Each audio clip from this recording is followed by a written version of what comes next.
हर की कहवा से आवेला हर दिलवा के गोछिया की कहवा से हर तयावे भरला सो परिया हो की कहवा से ना हर की कहवा से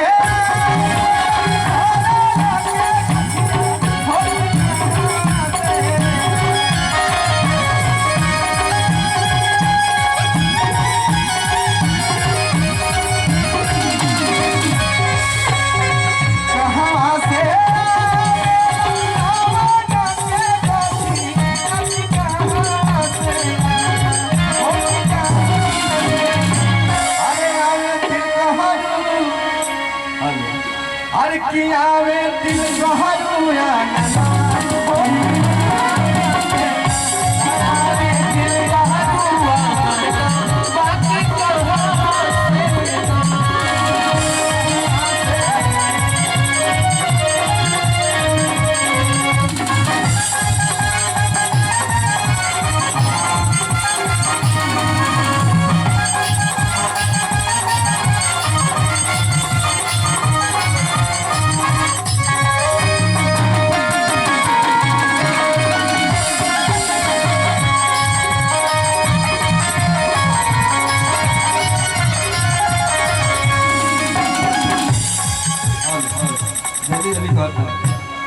हम चाहता नहीं कि एगो हमारे साथे डुएट गाना कैले रही काजल,